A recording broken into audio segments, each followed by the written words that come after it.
di Keraton Kasunanan Surakarta Diningrat, keris yang sampai sekarang itu menjadi sifat kandel atau andalan keraton itu adalah peninggalan dari beberapa kerajaan di Indonesia, bahkan di Nusantara, juga di berbagai negara yang pernah berkunjung di keraton dalam bentuk sifat dan fungsinya sebagai senjata atau sifat kandel.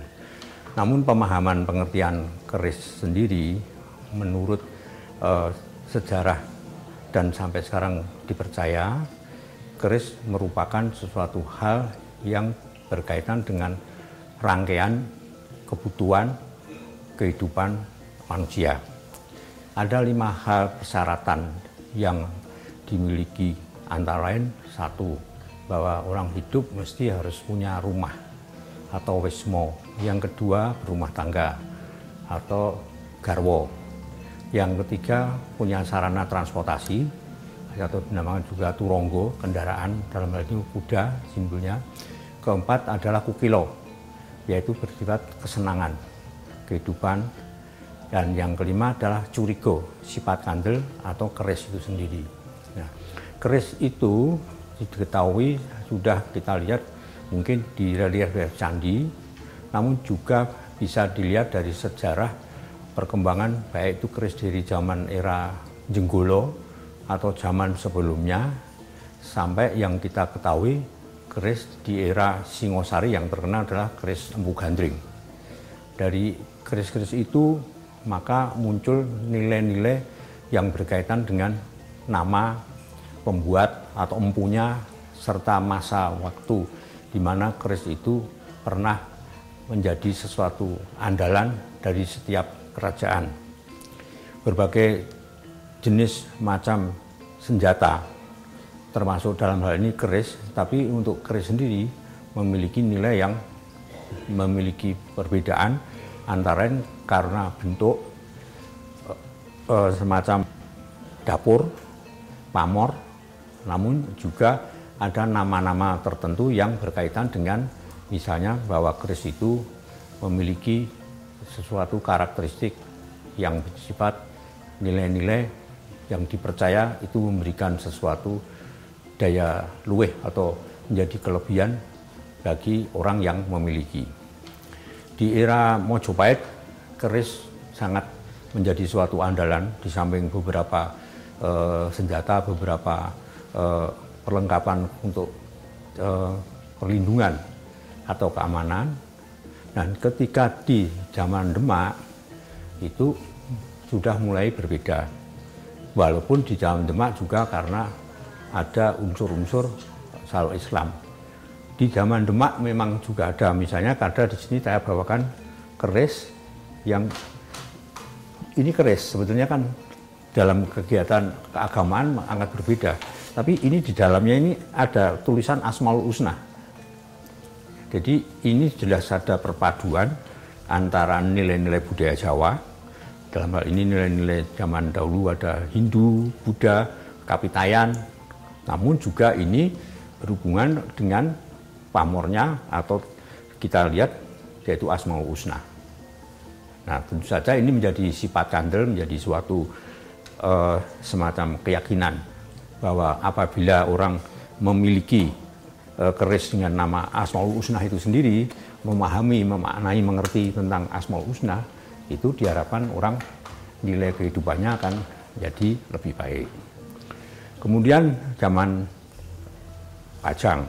Zaman Pajang, keris yang mungkin sangat menjadi suatu pertimbangan nilai waktu itu adalah kerisnya Haryo Penangsang, yaitu keris setan kober misalnya.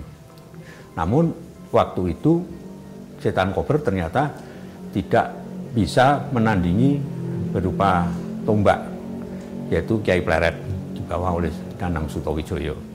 Nah, namun juga kerisnya Haryo Penangsang itu, karena Haryo Penangsang meninggalnya tidak kena tombak, tapi terbunuh meninggal karena kena kerisnya sendiri, karena kerisnya kan ditali di dalam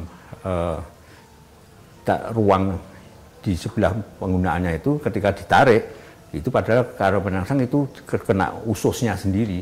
Jadi ususnya putus, akhirnya malah meninggal dunia. Namun sampai sekarang malah itu sekarang justru dijadikan suatu nilai apabila suatu perkawinan itu di dalam keris itu dikasih roncen-roncen bunga melati. Keindahan itu adalah sejarah waktu kaitannya dengan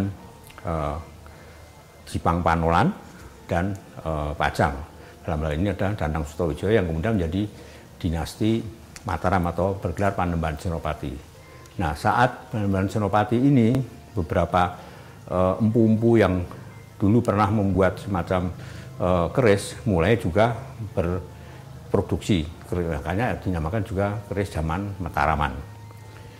Di zaman Sultan Agung lebih lagi zaman Sultan Agung, karena Sultan Agung sangat memahami sekali ilmu tentang logam atau metalurgi, bahwa pengertian-pengertian keris merangkai dari campuran-campuran dari logam itu akan melihat suatu kualitas dari keris atau wangkingan atau curigo tersebut. Di era Kartosuro juga mulai ada zaman semacam empu-empu yang baru. Di zaman Kartosuro sampai di Surakarta mungkin pernah dengar juga empu Brojoguno, di mana dia membuat suatu keris yang sampai sekarang menjadi suatu andal, yaitu pamer namanya Unggul Derajat. Dipercaya bahwa orang yang punya keris macam itu kedudukannya atau nilai status sosialnya akan lebih tinggi. Nah, keris-keris macam itu sampai sekarang sebagian memang ada yang masih dikoleksi beberapa masyarakat, termasuk dalam setiap kelompok keluarga keraton itu bisa keris pusaka, kemudian istilahnya mutrani, jadi menduplikasi. Keris itu diduplikasi dari keris yang asli namanya mutrani atau diwayuh. Jadi ada beberapa keris itu diwayuh rongkonya atau termasuk dari bahan-bahan yang kemungkinan dibuat misalnya kayu cendono, tapi kemudian kayu yang lain misalnya kayu timo semacam ini bisa keris saya ini misalnya ini bisa dimasukkan keris ini yang ke keris Ladrang, padahal ini keris Gayaman. Jadi itu diwayuh di kehidupan masyarakat kita, masyarakat Jawa, hal-hal semacam itu adalah biasa. Nah, namun ada juga tanpa pendok gitu. Misalnya ini semua utuhan, nggak ada blegeran namanya, nggak ada apa-apa. Biasanya ada semacam aksesorisnya ini utuh, dari kayu semua adalah utuh. Gitu. Nah, kalau melihat dari isinya sama saja. Gitu. Jadi adalah lot 13 misalnya, dan untuk pamor dan sebagainya sudah seperti biasanya, hanya cara untuk merawatnya. Cara merawatnya ini yang penting, supaya dalam hal merawat ini ada beberapa patokan, misalnya menggunakan minyak apa saja, kemudian kapan waktunya, biasanya waktu tertentu, misalnya ini nanti bulan Suro, mesti harus dirawat, dibersihkan, disucikan, gitu. Dan pada waktu-waktu tertentu, dalam keyakinan kepercayaan masyarakat Jawa, misalnya hari-hari tertentu, misalnya malam Jumat ini, mesti harus ada pasang aromaterapi model dulu, misalnya adalah bunga staman, dan mungkin juga ada yang berkaitan dengan membakar dupa atau kemenyan. Itu semua diharapkan memiliki makna, daya, pemahaman, bermanfaat pada kehidupan manusia, dalam hal ini masyarakat yang memiliki keris itu. Nah, nilai-nilai semacam itu nampaknya sekarang sudah menjadi suatu hal yang dalam bahasa yang lebih mudah adalah memberikan makna nilai, bahkan itu nilai ekonomi. Oleh karena itu, sebelum semuanya itu akan menjadi sesuatu yang justru malah bisa menurunkan nilai makna filosofinya, maka UNESCO kemudian memutuskan bahwa keris itu sebagai warisan budaya dunia yang klasifikasinya yang diartikan bukan dalam arti bentuk fisik, misalnya sandangannya, misalnya dengan menggunakan ada emas, ada berlian, dan bukan itunya. Tapi makna dibalik pemahaman pengertian dari keris tersebut, sehingga itu dipercaya makna itu memiliki nilai filosofis yang kemudian menjadi sifat andel atau menjadikan suatu nilai kepercayaan sugestivitas daripada manusia yang memiliki.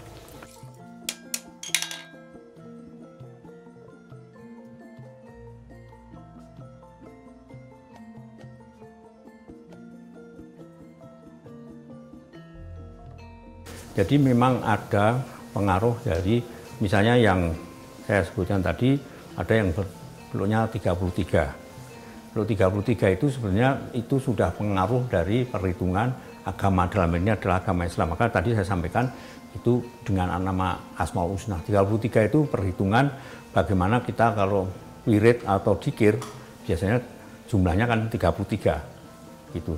Nanti 33 kali 3 berarti 99. Nah, 99 sebenarnya itu makna dibalik pengertian Asmaul Husna itu. Tapi ada juga yang keris yang tetap biasanya bergeran lurus, itu biasa, itu tanpa luk, itu juga makna pengertiannya juga ada keris-keris yang memiliki semacam bentuk, wujud, serta hal-hal yang berkaitan dengan mungkin nanti pamornya. Wujudnya sama, tapi pamornya berbeda. Terus mewakili era zaman tertentu. Bagi orang yang mengerti, memahami keris, itu sangat mudah sekali dilihat identifikasi keris tersebut.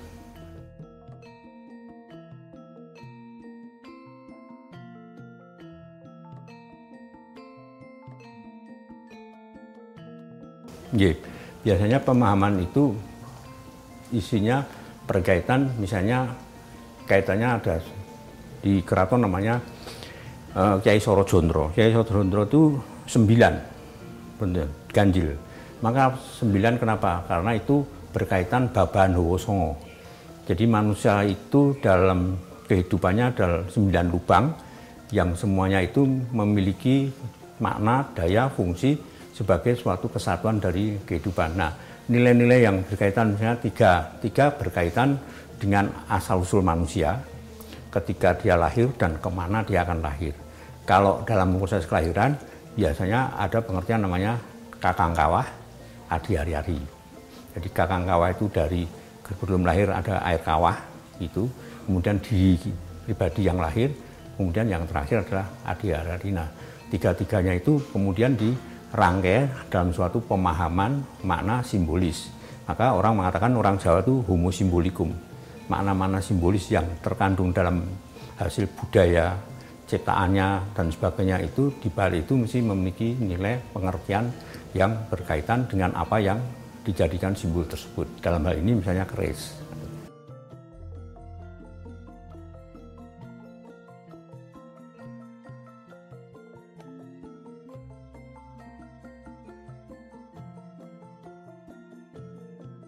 Jadi di era perkembangan keris tersebut itu memang ada pergeseran pemahaman nilai.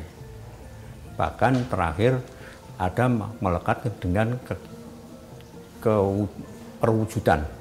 Misalnya keris itu namanya tretes berlian. Jadi memang semua menggunakan aksesoris, di luarnya hiasan-hiasan pakai berlian. Jadi nanti yang dihargai bukan karya kerisnya, tapi malah justru nilai berliannya itu. Tapi ada juga yang karena memiliki makna pemahaman sejarah yang memiliki pengertian nilai tinggi, itu biasanya malah tidak menggunakan hal semacam itu, pakai berlian, emas dan sebagainya, malah bergeran biasa. Nah, itu tugas daripada orang-orang yang dalam hal ini biasanya merawat keris. Nah, ada cara untuk memahami, mengerti, yaitu ditayuh. Ditayuh itu dijadikan karena sifat kandel itu merupakan suatu bagian kehidupannya dia, mungkin menjadi wibawa atau cocok atau tidak, mungkin malah jadi sesuatu yang tidak baik. Nah, sebelum itu kejadian tidak yang baik, itu mesti harus ditayuh atau supaya malah menjadi baik. Karena tidak semua bisa cocok dengan keris. Misalnya keris A itu untuk si A itu diberikan kepada seseorang cocok, tapi kepada orang lain tidak cocok. Bahkan ada hal-hal tertentu yang kemudian ada orang tiba-tiba datang, memberikan suatu keris. Katanya keris itu adalah merupakan sesuatu hal yang harus kepada orang itu diberikan. Nah, nilai kata-kata semacam cerita-cerita semacam itu di dunia perkerisan itu hal-hal semacam itu biasa. Artinya bahwa kalau kita memiliki keris itu biasanya ada hal-hal nilai-nilai di luar pengertian pemahaman secara pola pikir. Karena ada juga nilai spiritual, nilai-nilai di balik pengertian keris secara wujud itu, misalnya dalam simbolis nama-namanya dan sebagainya.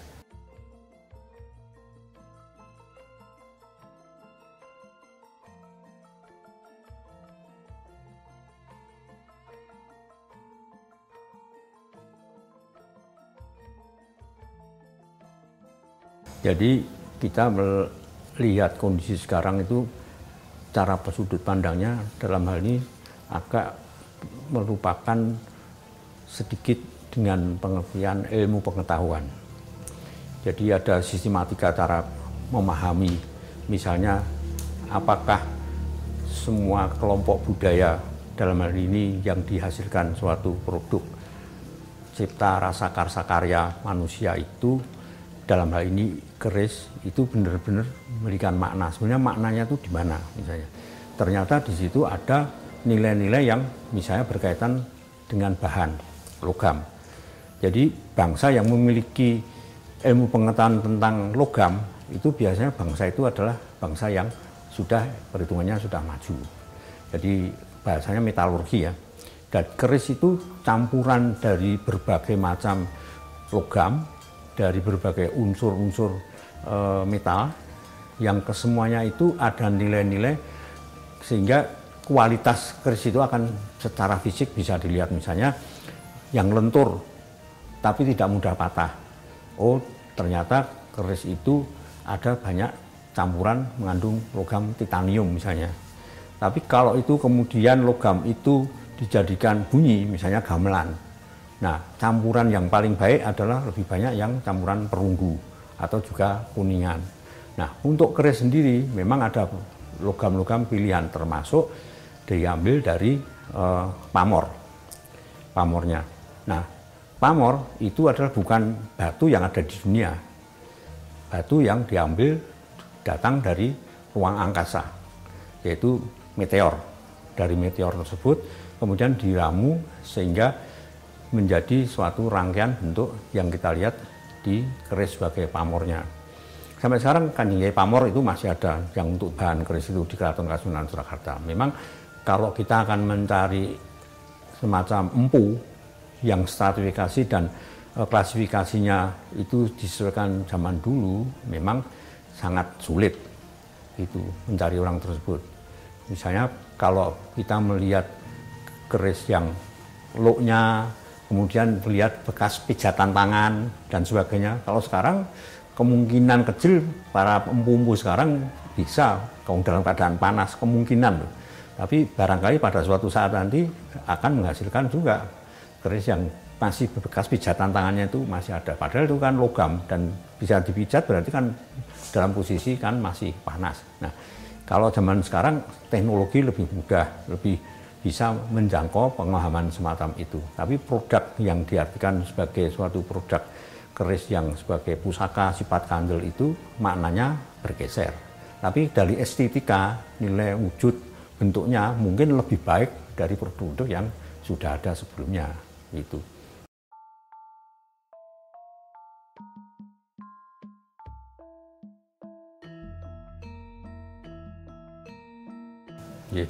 Ya, kami semua berterima kasih tentu saja supaya dalam hal ini dari pemerintah, dalam hal ini pemerintah negara kita, negara Indonesia ini yang sudah berhasil mengajukan kepada UNESCO sehingga keris ini bisa ditetapkan. Dan banyak lagi beberapa budaya-budaya yang dihasilkan oleh bangsa kita ini yang kemungkinan memberikan nilai-nilai lebih yang bermanfaat kepada kehidupan masyarakat, terutama masyarakat secara global. Nah, harapannya untuk negara kita ini supaya mencintai budaya sendiri. Karena dengan model penghargaan internasional semacam itu, kita lebih mengenal bahwa bangsa kita itu bukan bangsa yang istilahnya bukan bangsa jadi-jadian gitu. Bangsa yang memiliki nilai sejarah, memiliki peradaban tinggi, memiliki nilai yang UNESCO sebagai lembaga tinggi peradaban itu dijadikan semacam warisan dunia. Nah, ini yang mesti harus disadarkan kepada masyarakat. Di Indonesia kan banyak banget yang sudah dijadikan warisan menjadi warisan dunia atau ditetapkan sebagai World Heritage oleh UNESCO.